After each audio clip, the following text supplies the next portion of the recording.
Hello students, आज की इस वीडियो में जिस टॉपिक पर हम काम करेंगे टॉपिक है properties of conditional probability from chapter number 31 probability from book R D Sharma. बेटा प्रॉपर्टीज के लिए कंडीशनल प्रोबेबिलिटी हम लास्ट वीडियो में भी इसका फार्मूला रिवाइज कर चुके हैं। Probability of A given B, ये कंडीशनल प्रोबेबिलिटी का फार्मूला लिखा था मैंने। मान लिया प्रॉपर्टीज के लिए एबीसी बी यानी 3 events. Probability of A given B का फार्मूला लिखा था probability of A intersection B upon में प्रोबेबिलिटी ऑफ इवेंट बी। जो गिवन होता है वो अपॉन में आता है। इसका आइडिया सीखा था हमने। गिवन को सैंपल स्पेस मानकर जो पूछा गया है उस रिक्वायर्ड प्रोबेबिलिटी को फाइंड आउट करना। किसकी हेल्प से? गिवन को उस समय क्या कंसीडर करना होगा? Sample space. तो बेटा ये तो हम लास्ट एक्सरसाइज में काम कर चुके हैं। अब इस फार्मूले के बारे में बात करते हैं। Probability of A union B given C. याद आपको यही रखना है कि जो P of A union B का फार्मूला था क्या था? P A plus P B minus P of A intersection B. Same formula है, बस साथ में आपको गिवन सी लिख देना है। ये लिखा है P of A P of B minus P of A intersection B, साथ में क्या है? गिवन सी, सभी के साथ। तो ये याद रखने का तरीका। बेटा इसका रीजन डिस्कस करते हैं। Probability of A given B हम जानते हैं इन दोनों का इंटरसेक्शन, तो यहां किसका इंटरसेक्शन आएगा? A union B intersection C. और जो गिवन होता है उसकी प्रोबेबिलिटी अपॉन में। गिवन कौन है? सी, तो प्रोबेबिलिटी ऑफ सी अपॉन में। यहां गिवन बी था तो बी की प्रोबेबिलिटी अपॉन में।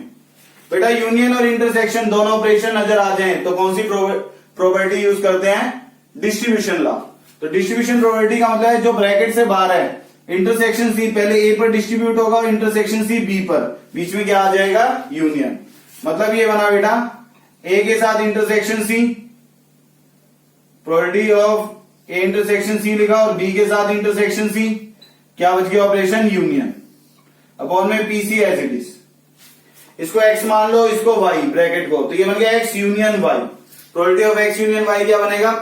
प्रोबेबिलिटी ऑफ एक्स, एक्स मतलब A intersection C, plus probability of Y, Y मतलब B intersection C, minus probability of X intersection Y that is A intersection C intersection B intersection C. बेटा ये बन गया formula. यहां पर distributive probability use की है। बेटा अब ये बन गया, टर्म वाइज डिवाइड कर दें। टर्म वाइज डिवाइड करेंगे, बनेगा P of A intersection C upon P C, P of B intersection C upon में पी सी, मतलब प्रोबेबिलिटी ऑफ सी, माइनस सभी जगह इंटरसेक्शन है। बेटा सी इंटरसेक्शन सी रहेगा तो सी कॉमन, तो अगर कोई सेट रिपीट कर रहा है, सभी ऑपरेशन सेम है, तो एक बार ही लिखा जाता है A intersection B intersection C, ये लिखा। तो बेटा आप देख सकते हो किसका फार्मूला है? Probability of A given C, या फिर इसको मैं यहां लिख देता हूं, स्पेस कम है। ये बना था बेटा probability of A intersection B intersection C upon में पीसी। तो फर्स्ट टर्म बन गया probability of A given C. A given C क्या बनेगा? इनका intersection P of A intersection C upon PC, same रहेगा। ये किसका फार्मूला है? Probability of B given C. Last term बनेगा probability of A intersection B given C. जो given होता है उसकी प्रोबेबिलिटी अपॉन में आती है। Probability of A intersection B और गिवन सी। बेटा यही आरएचएस लिखा हुआ है, तो ये फार्मूला आपको डायरेक्ट याद रखना है क्वेश्चंस के लिए। Next probability, probability of A complement given B, 1 minus probability of A given B. बेटा याद रखना है पैटर्न यही है। प्रोबेबिलिटी ऑफ ए कंप्लीमेंट हम जानते हैं 1 माइनस प्रोबेबिलिटी ऑफ ए, साथ में गिवन बी है तो वो साथ में लिखा जाएगा गिवन बी। इसका प्रूफ समझो। बेटा probability of S given B, S मतलब सैंपल स्पेस। एस की बात क्यों कर रहा हूं मैं? इसे प्रूव करके मैं इस बात पर आऊंगा। एस का मतलब ए यूनियन ए कंप्लीमेंट। क्या ये बात समझ आती है सभी को? गिवन सेट में उसका कंप्लीमेंट भी रखेंगे, उसका यूनियन करेंगे तो कंप्लीट वेन डायग्राम के अकॉर्डिंग समझ सकते हो कंप्लीट क्या बनेगा? Sample space. तो इससे इस पर आएंगे तो बेटा ए और ए कंप्लीमेंट दोनों नजर आ जाएंगे। तो पहले probability of S given B, S sample space क्या बनेगा? P of S intersection B upon P B. बेटा सभी सेट सैंपल स्पेस के सबसेट होते हैं, तो एस इंटरसेक्शन बी क्या बनेगा? दैट इज सेट बी, तो probability of B upon probability of B that is 1। ये बात क्लियर होगी। तो इसका मैं एस की जगह ए यूनियन ए कंप्लीमेंट लिख सकता हूं। ये किसके इक्वल है? 1 के। अब इसकी हेल्प से मैं फर्दर रिजल्ट प्रूव करूंगा। तो बेटा अब ये बन गया P ऑफ A, अभी फार्मूला लिखा था A union B given C, तो A यूनियन B का ही फार्मूला आएगा, साथ में गिवन C लिखते रहते हैं।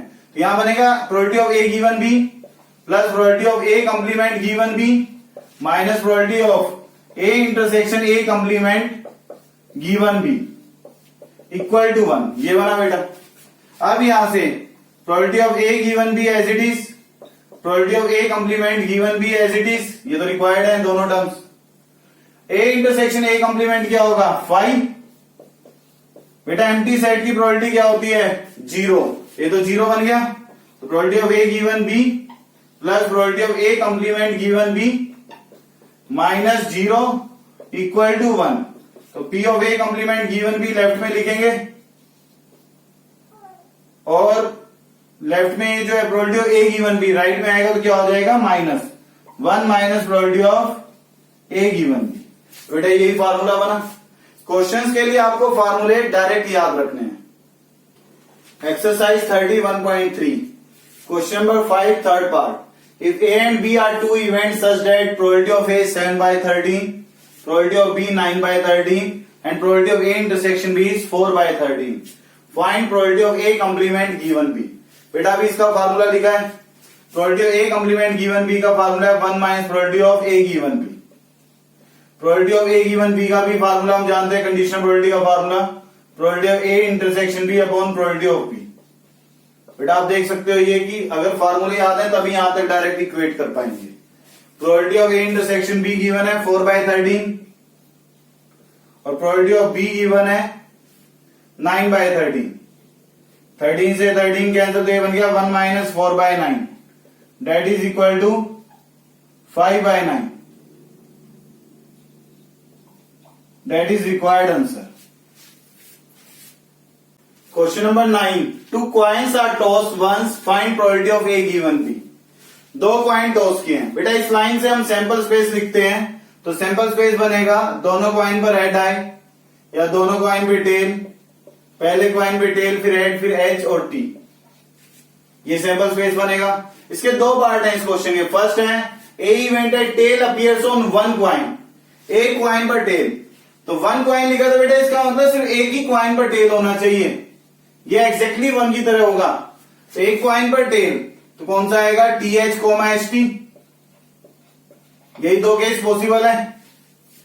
बी इवेंट है वन क्वाइन शोज हेड, एक ही क्वाइन पर हेड होना चाहिए, दूसरा क्या हो टेल, एग्जैक्टली वन की तरह। तो एक क्वाइन पर हेड तो टी एच और एच टी आएगा, यहां से भी एक ही क्वाइन पर हेड है।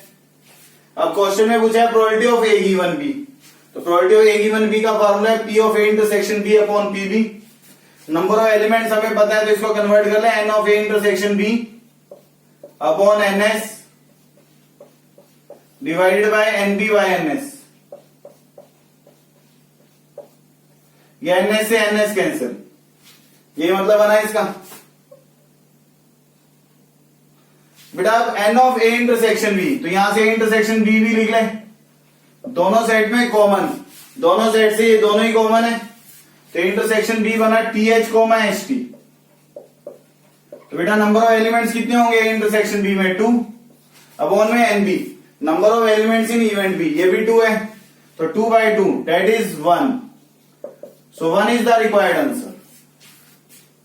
सेम पैटर्न पे इसका सेकंड पार्ट है, ए इवेंट है बेटा, सैंपल स्पेस तो यही बनेगा, 2 कॉइन्स आर टॉस, तो सैंपल स्पेस क्या है double H double T T H H T,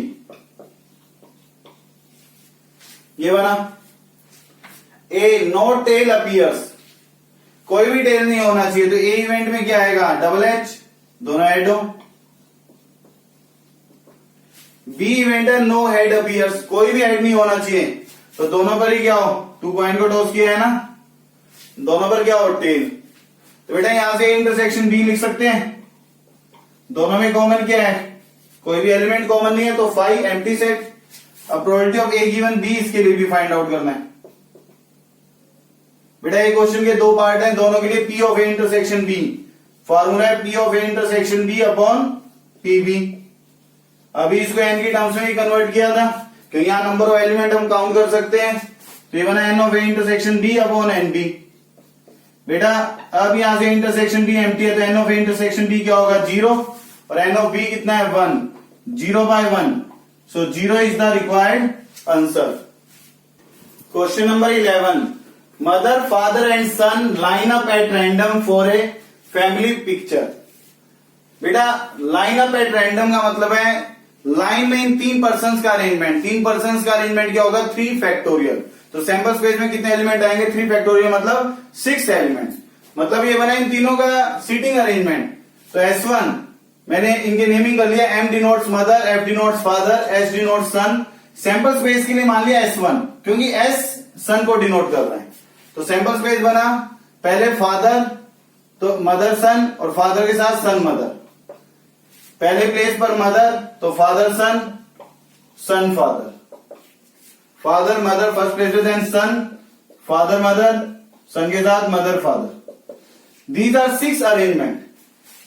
इसके बाद लिखा हुआ है A and B are the events. A लिखा है son on one end. One end होगा या तो फर्स्ट पोजीशन पर होगा या लास्ट पोजीशन पर। सन तो ये लास्ट पोजीशन पे है, इसमें FMS, यहां लास्ट पे नहीं है, यहां लास्ट पोजीशन पे है MFS, यहां फर्स्ट पोजीशन पे है और SMF। फर्स्ट पोजीशन हो या लास्ट पोजीशन तो इसका मतलब क्या होगा सन ऑन वन एंड, एक एंड पे है। अब इसके बाद लिखा हुआ है B denotes father in the middle. बेटा फादर मिडल में ये है एक answer, B event MFS, father middle में एक है SFM। तो ये 2 ही आंसर है। जहां फाइनाइट नंबर 4-5 एलिमेंट ऐसे बनना हो तब बेटा हम एग्जैक्ट सेट बनाकर काउंट कर देते हैं, उसके हेल्प से फार्मूला यूज करते हैं। अब है probability of A given B, P of A intersection B upon P B. Number of elements बताए तो एन की टर्म्स में क्या होगा n of A intersection B upon n B. तो बेटा ए इंटरसेक्शन बी चाहिए तो ए इंटरसेक्शन बी का मतलब दोनों में कॉमन एलिमेंट। कॉमन एलिमेंट ये MFS है और SFM है, दोनों है MFS SFM। These 2 are common elements, ये दोनों कॉमन बने बेटा। तो अब यहां से number of elements in A intersection B कितने हैं 2 element. Number of elements in set B these are 2, तो 2/2। तो इस पार्ट का आंसर तो 1 बना बेटा। Similarly probability of B given A भी पूछा है इस क्वेश्चन में, that is probability of A intersection B upon P A, that is N of A intersection B upon N A. N of A intersection B कितना है 2 और N of A set A में कितने element है 4, 2/4 that is 1/2। So 1/2 is the required answer. Question number 12, A die is thrown twice and the sum of numbers appearing is observed to be 6। ये given है बेटा।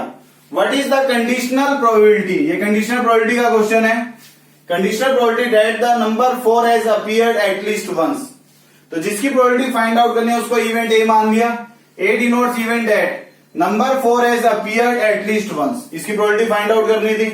और given क्या है कि जब हम डाई को 2 बार थ्रो कर रहे हैं the sum of numbers appearing is observe to be 6, ये गिवन इवेंट है। तो B denotes given event that sum of numbers appearing is observe to be 6। तो बेटा ये गिवन इवेंट है, तो गिवन इवेंट क्या बना सम 6 का बनेगा।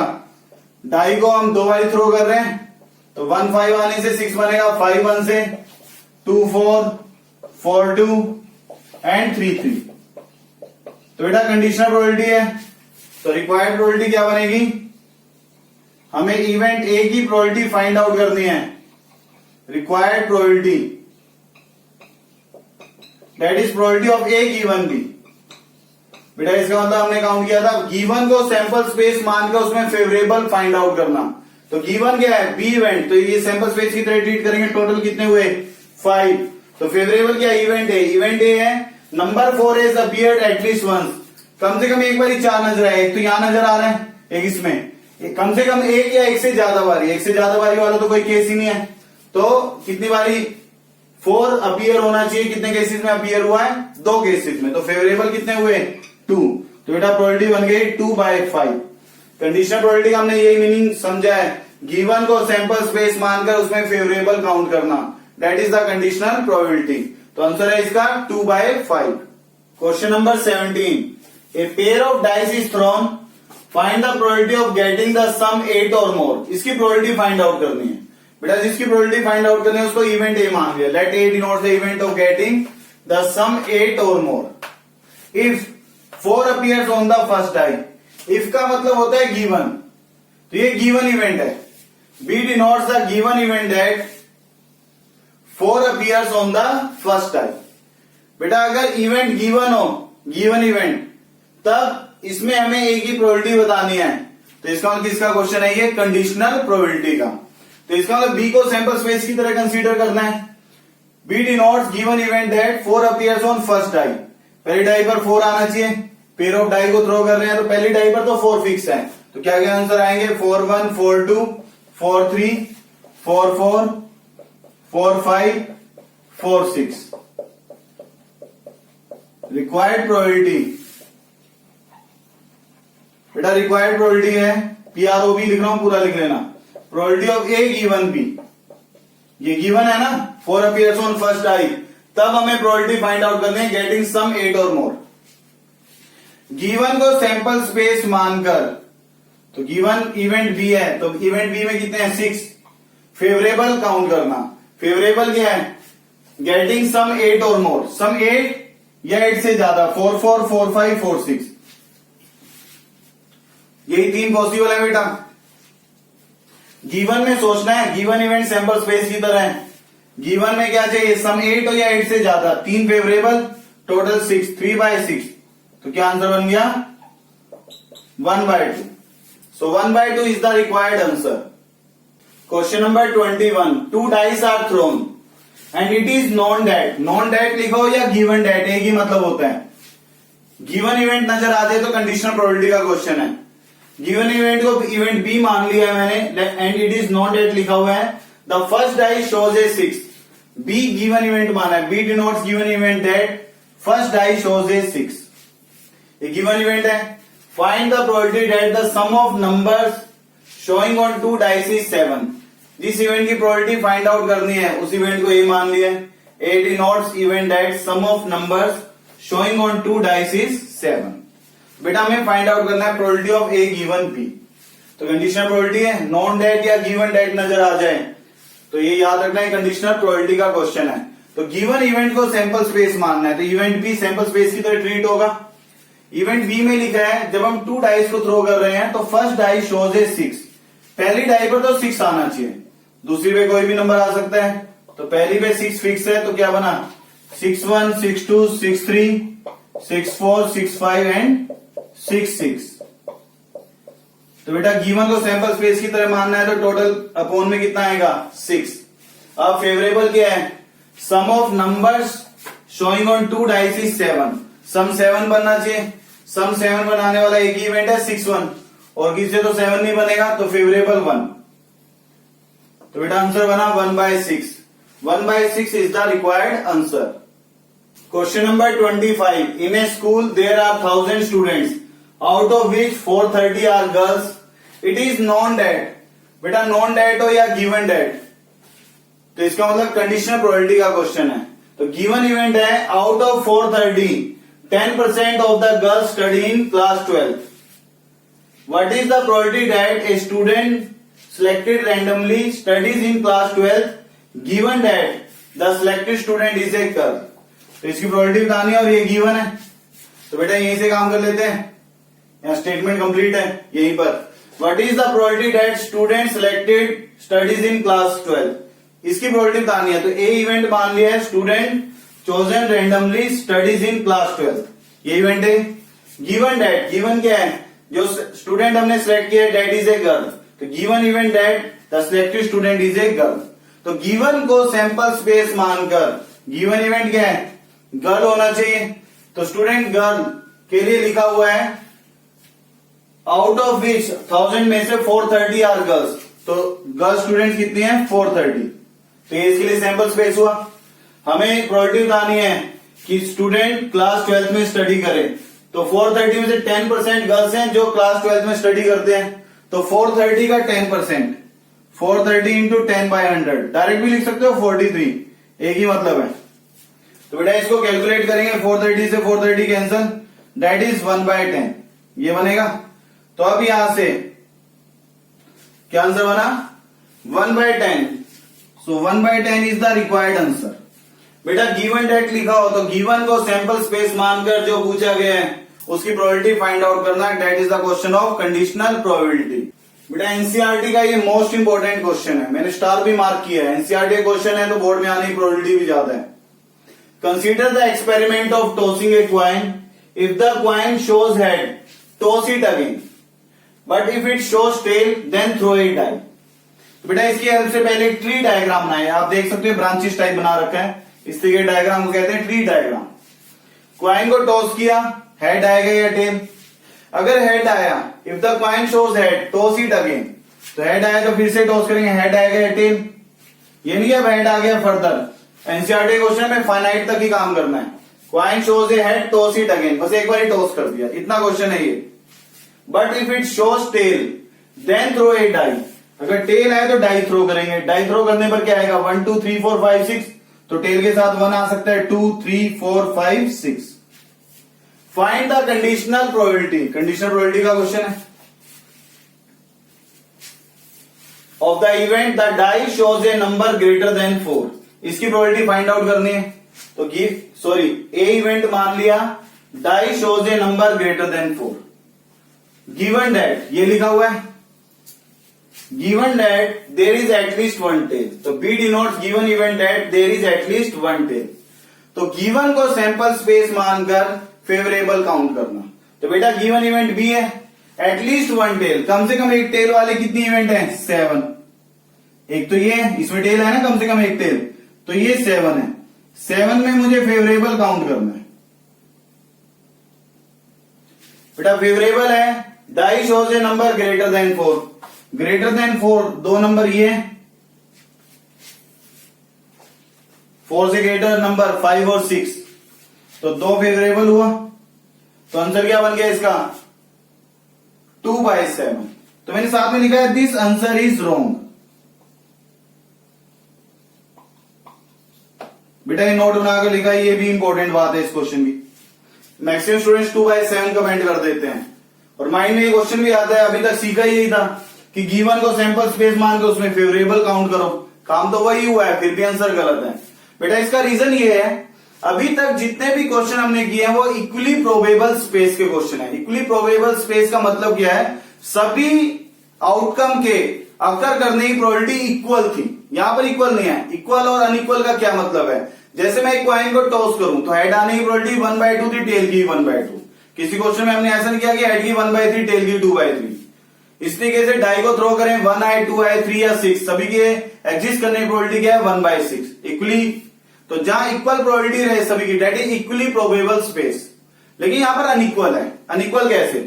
क्वाइन को टॉस किया, हेड आने की प्रोबेबिलिटी 1/2, टेल आने की प्रोबेबिलिटी 1/2। फिर हेड की वजह से हेड हेड आए तो 1/2 के दो इक्वल डिस्ट्रीब्यूशन, 1/4 1/4 प्रोबेबिलिटी। वैसे भी 1/2 इंटू 1/2 1/4, 1/2 इंटू 1/2 1/4, ऐसे भी काउंट कर सकते हैं। अब इस 1/2 के 6 इक्वल पार्ट हो गए, डेट इज 1/12, 1/12, ये भी 1/12, इसकी प्रोबेबिलिटी 1/12, 1/12, 6 टाइम ऐड होगा तो कितना बनेगा? 1/2। या फिर आप ऐसे भी सोच सकते हो, टेल की प्रोबेबिलिटी 1/2 और 1 आने की प्रोबेबिलिटी 1 से 6 में 1/6, तो 1/2 इंटू 1/6 1/12। टेल की प्रोबेबिलिटी 1/2, 2 एग्जिस्ट करने की प्रोबेबिलिटी 1/6, 1/2 इंटू 1/6 1/12, ऐसे भी समझ सकते हो। तो आप ये देखो बेटा, इन आउटकम्स की प्रोबेबिलिटी तो 1/4 है और इनकी प्रोबेबिलिटी क्या है? 1/12। तो that is not equally probable space. यहां पर इवेंट के अकर करने की प्रोबेबिलिटी सेम नहीं है, इक्वल नहीं है, इसलिए ये आंसर 2/7 गलत है। अगर इक्वल होती सभी प्रोबेबिलिटी तो 2/7 सही था। तो ये तरीका आप क्लियर हो जाना चाहिए, क्यों 2/7 आंसर गलत था? क्योंकि सभी के एग्जिस्ट करने की प्रोबेबिलिटी सेम नहीं है, इक्वल नहीं है। तो अब रिक्वायर्ड प्रोबेबिलिटी तो यही है, ए गिवन बी। तो गिवन को सैंपल स्पेस मानना है। गिवन क्या है? At least one tail. तो एटलीस्ट वन टेल वाले 7 है, डॉट बना दिया बेटा, कम से कम एक टेल, इसमें टेल नहीं है। तो इन 7 की प्रोबेबिलिटी का सम डिनोमिनेटर में आएगा, क्योंकि गिवन को सैंपल स्पेस मानना है। इसकी प्रोबेबिलिटी 1/4 और बाकी सभी की प्रोबेबिलिटी क्या है? 1/12। तो 1/12 कितनी बारी ऐड होगा? 6 टाइम। तो बेटा इसको 6 टाइम ऐड कर दिया, 1/12। फेवरेबल इवेंट ए है, die shows a number greater than 4। इन 7 में नंबर ग्रेटर देन 4 कौन है? 5 और 6। इसकी प्रोबेबिलिटी क्या है 1/12 प्लस 1/12, दो ही इवेंट है। 2/12 दैट इज 1/6 और ये 1/4 प्लस 1/2 ये बनेगा बेटा 1/4 प्लस 1/2 3/4, ये बन गया तो ये बन गया 2/9। तो बेटा आप देखो आंसर बनेगा 2/9, जबकि यहां से क्या बन रहा था 2/7 विच इज रॉन्ग। तो रिक्वायर्ड आंसर इज 2/9। तो बेटा ये क्वेश्चन मोस्ट इंपोर्टेंट है, एनसीईआरटी क्वेश्चन है, बोर्ड में इसकी प्रोबेबिलिटी भी ज्यादा है मिलने की इस क्वेश्चन की। तो बेटा आज की इस वीडियो में हमने दो टॉपिक पे काम किया, एक तो कंडीशनल प्रोबेबिलिटी के क्वेश्चंस पे, then properties of conditional probability. तो यहां तक के क्वेश्चन की प्रैक्टिस करना। All the best.